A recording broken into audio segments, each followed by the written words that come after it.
Hola amigos y bienvenidos a Apologética con Marta.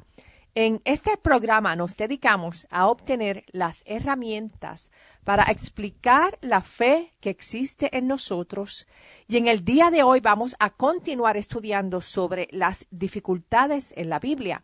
Este es el quinto segmento de la serie y si deseas escuchar nuevamente los primeros 4 segmentos o si nunca has escuchado este programa, te invito a que visites mi página en línea apologeticaconmarta.org o la página en Facebook Apologética con Marta, en donde tendrás acceso a todos los programas radiales en archivo completamente gratis.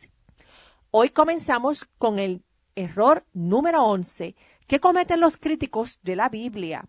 Y este es el error de exigir que las citas del Antiguo Testamento que aparecen en el Nuevo Testamento sean siempre citas exactas, palabra por palabra. Es frecuente el encontrarnos con críticos que indican que la Biblia contiene errores porque versos del Antiguo Testamento son citados de una manera diferente en el Nuevo Testamento. Sin embargo, estos críticos se olvidan que cada cita no tiene que ser una cita exacta. De hecho, aún en el día de hoy, cuando nos fijamos en los estilos literarios en uso, es perfectamente aceptable que una persona presente la esencia de una declaración sin utilizar exactamente las mismas palabras originales. El mismo significado se puede transmitir sin utilizar las mismas expresiones verbales. Cuando nos fijamos en las variaciones del Antiguo Testamento que aparecen en el Nuevo Testamento, estas variaciones se pueden dividir en 3 categorías. Algunas veces las variaciones ocurren porque hay un cambio sobre quién es el que está hablando. Toma, por ejemplo, lo que escribió Zacarías sobre lo que dijo el Señor en Zacarías 2 en el verso 10. Allí dice: y volverán los ojos a mí y llorarán por el hombre a quien traspasaron. Cuando esta misma cita es utilizada en el Nuevo Testamento, es citada por el apóstol Juan como el que está hablando y no Dios. Esta cita aparece en Juan en el capítulo 19, verso 37, en donde Juan está mencionando el evento de la crucifixión de Jesús. Y él cita la escritura del Antiguo Testamento para afirmar que Jesús es ese ser al que Zacarías se refirió en su profecía. En Juan 19, en el verso 37, él dice: además, hay también otra escritura que dice: mirarán al que traspasaron. Como vemos, en el Antiguo Testamento se citó como una profecía de Dios mediante Zacarías y en el Nuevo Testamento se citó como el reconocimiento del cumplimiento de una profecía por el apóstol Juan, quien fue testigo de la crucifixión y la resurrección de Jesús. En otras ocasiones, el autor en el Nuevo Testamento cita solo una porción del verso que aparece en el Antiguo Testamento.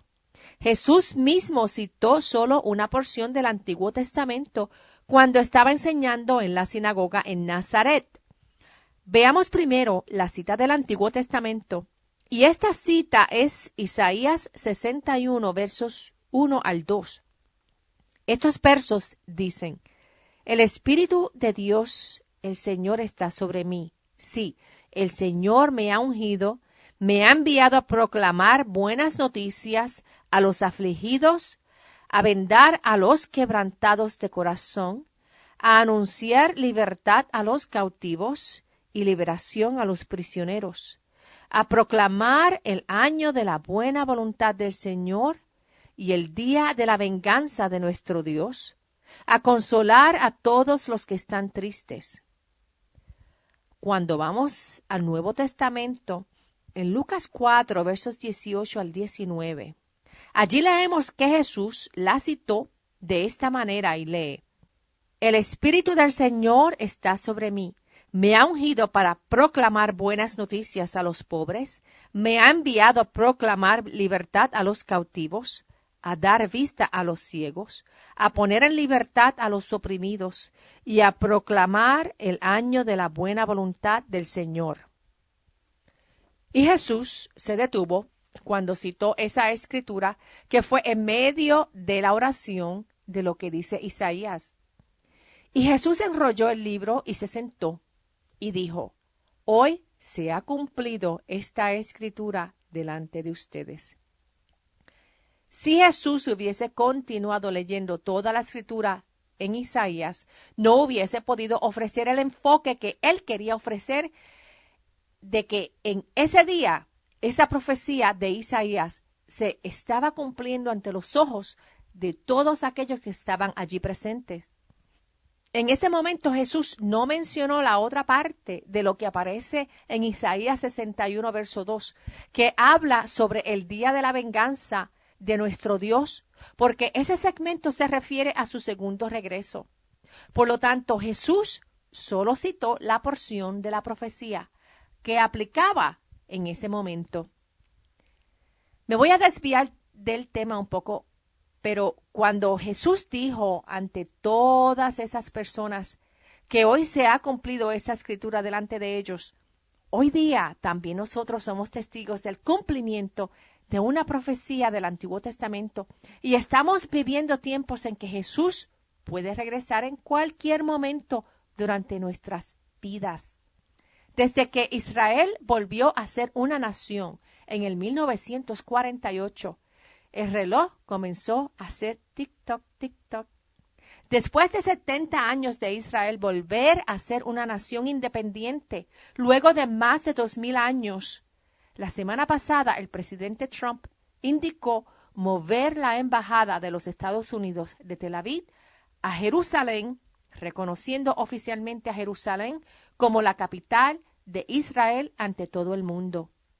Se sabe también que se han hecho preparativos para la construcción del tercer templo, lo que nos indica que debemos continuar con los ojos puestos en los eventos que están sucediendo internacionalmente y sobre todo que debemos continuar en compartir el Evangelio con mucho ánimo para que otros reciban a Jesús como Dios y Salvador y estén listos para su segundo regreso.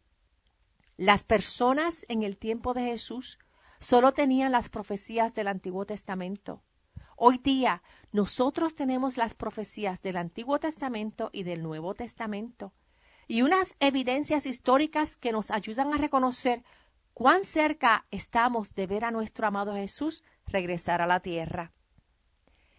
Y siguiendo con el tema sobre las citas del Antiguo Testamento en el Nuevo Testamento, podemos encontrar que en ocasiones el autor del Nuevo Testamento parafrasea o resume el verso original del Antiguo Testamento. Toma por ejemplo Miqueas 5 en el verso 2, citado por Mateo. En Miqueas 5, verso 2, el verso dice: Tú, Belén Efrata, eres pequeña para estar entre las familias de Judá, pero de ti me saldrá el que será Señor en Israel. Sus orígenes se remontan al principio mismo, a los días de la eternidad. Pero Mateo lo citó en el capítulo 2, verso 6, como sigue, y dice: Y tú, Belén, de la tierra de Judá, no eres la más pequeña entre los príncipes de Judá, porque de ti saldrá un guía que apacentará a mi pueblo Israel. En ocasiones también vamos a encontrar que autores en el Nuevo Testamento dicen verdades sin citar un verso en específico. Por ejemplo, Mateo dijo que Jesús se mudó a Nazaret para que se cumpliera lo que escribieron los profetas, que el niño habría de ser llamado Nazareno. Esto aparece en Mateo 2, verso 23.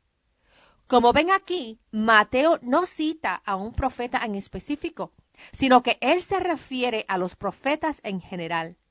El verso dice: Allí se estableció en una ciudad llamada Nazaret para que se cumpliera lo que fue dicho por los profetas, que el niño habría de ser llamado Nazareno. Por lo tanto, es imposible que el crítico pida un verso en específico del Antiguo Testamento cuando en casos como en este, el autor no ofrece ninguno en específico, sino a profetas en general.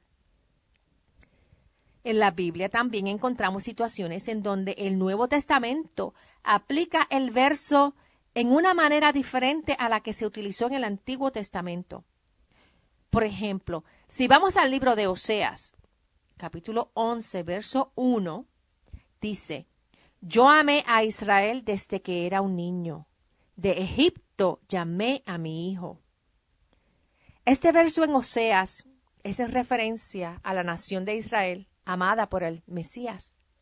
Pero cuando vamos a Mateo 2, verso 15, allí Mateo lo aplica al producto de esa nación, a quien salió de esa nación, que fue el Mesías. Oseas se refirió a cuando Dios sacó al pueblo judío de la esclavitud en Egipto. Y Mateo se refirió a cuando José y María tuvieron que huir a Egipto porque el rey Herodes estaba buscando al niño Jesús para matarlo. Luego, cuando pasó el peligro y Herodes había muerto, un ángel se le apareció avisándole que podía salir de Egipto y regresar a Israel.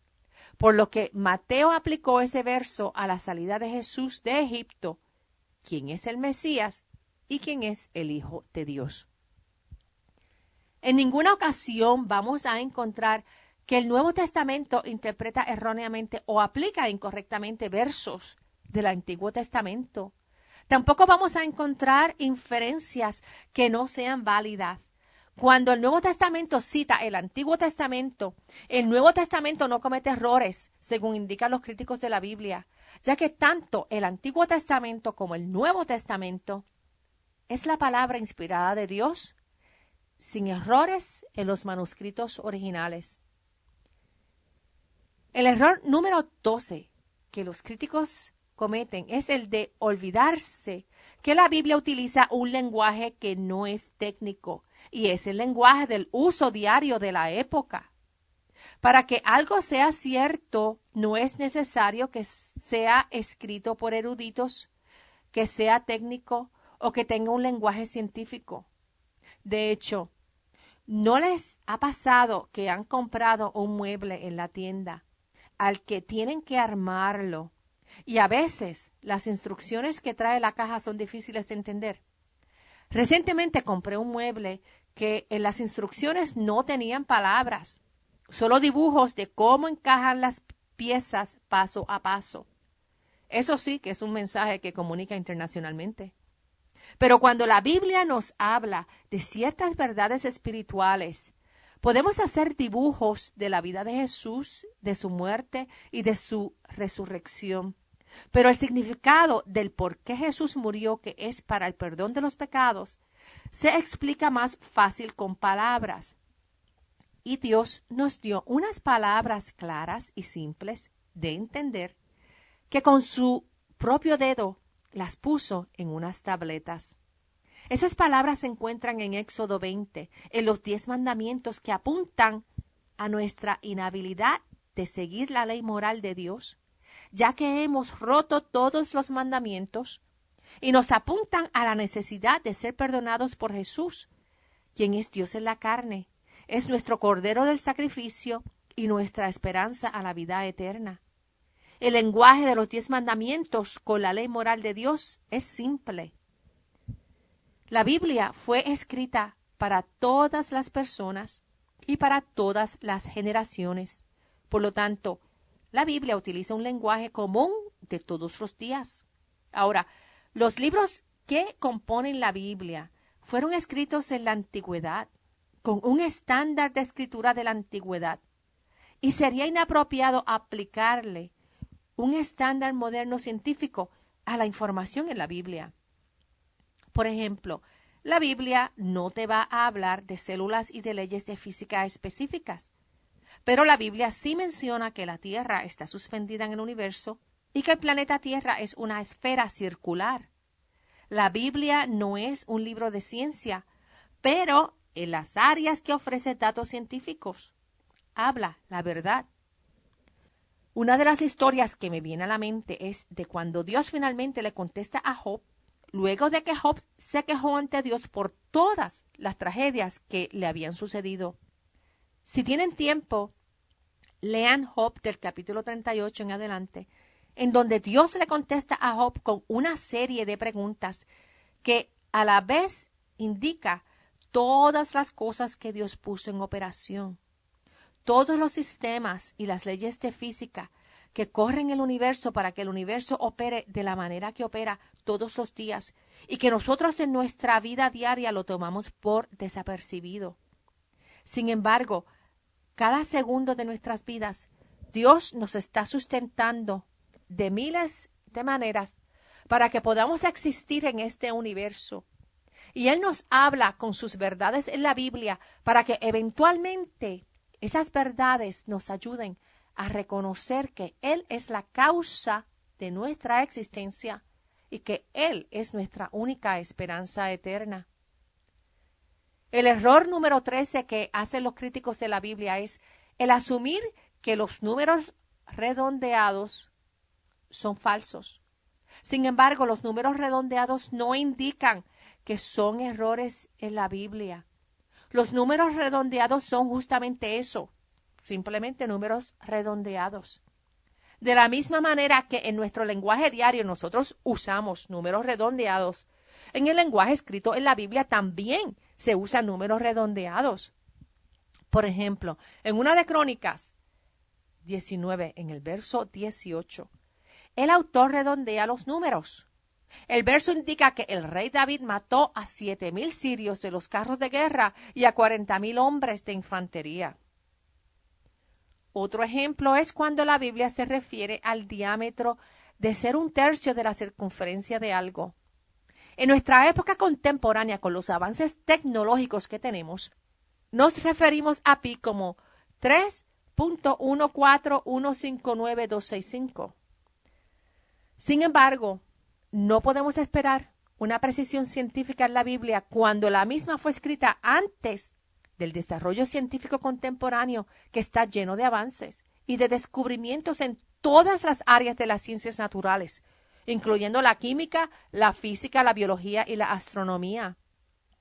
En el tiempo de la antigüedad no tenían el avance tecnológico para enviar al hombre a la luna en una nave espacial, pero hoy escuchamos hasta intentos de establecer colonias en el planeta Marte.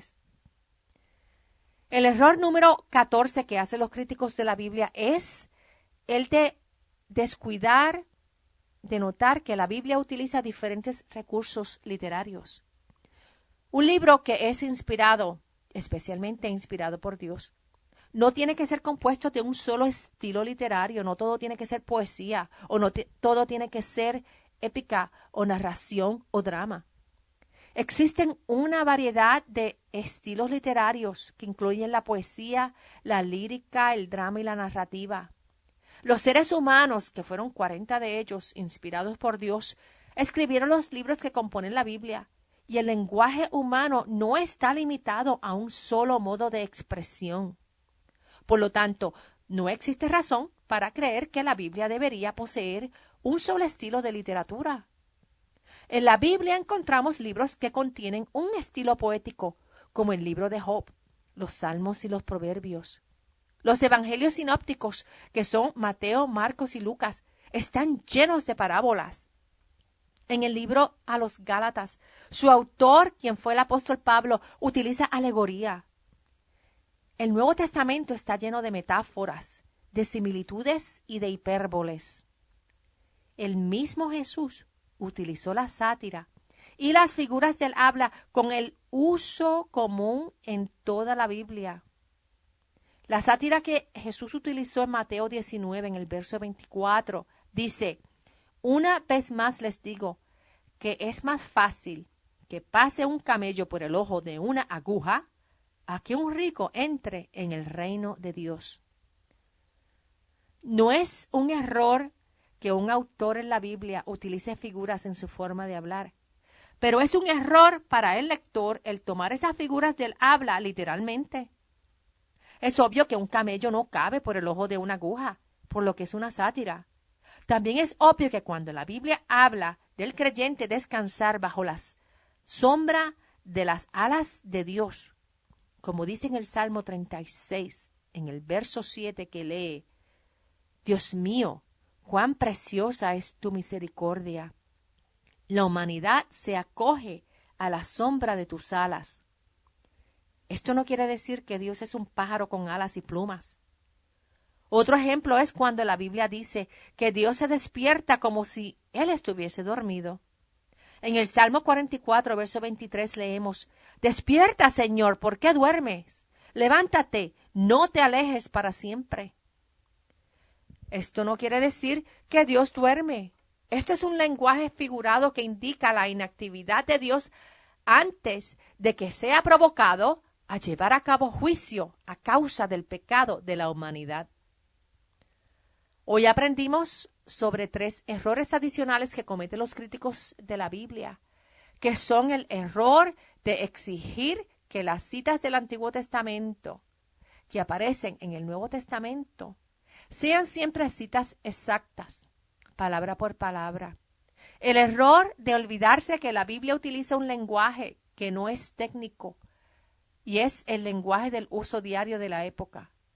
Y el error de asumir que los números redondeados son falsos y el descuido de notar que la Biblia utiliza diferentes recursos literarios. En esta serie solo nos quedan 3 errores que hacen los críticos de la Biblia, los cuales estudiaremos en el próximo programa. Si nos escuchas por primera vez, te invito a que visites mi página en línea apologeticaconmarta.org o mi página en Facebook, Apologética con Marta, en donde puedes encontrar todos los programas radiales en archivo completamente gratis, a los que les puedes hacer descarga, compartirlos con tus familiares y amistades o utilizarlos en tus estudios en grupo. Los programas radiales están disponibles en orden de fecha que se han transmitido en radio y también pueden encontrarlos por tema, lo cual los ayuda a obtener recursos por temas en específico. En mi sitio en línea también encontrarán otros enlaces de organizaciones que ofrecen recursos en apologética cristiana y un listado de libros recomendados por si desean ampliar su conocimiento en el área de la apologética cristiana. En mi sitio en línea también vas a encontrar el enlace del DVD Yo no tengo suficiente fe para ser un ateísta. Y este es un currículo que ofrece herramientas para poder explicar el por qué el cristianismo está basado en la verdad, cómo sabemos que Dios existe, que los milagros son posibles, que la Biblia es confiable, que Jesús es Dios y que la resurrección sí ocurrió. El enlace para obtener el DVD está en mi sitio en línea apologeticaconmarta.org. Y si tienen alguna duda, pregunta o comentario, me pueden llamar al 404-483-4132. Es 404-483-4132. Que Dios los bendiga y hasta el próximo programa. Chao.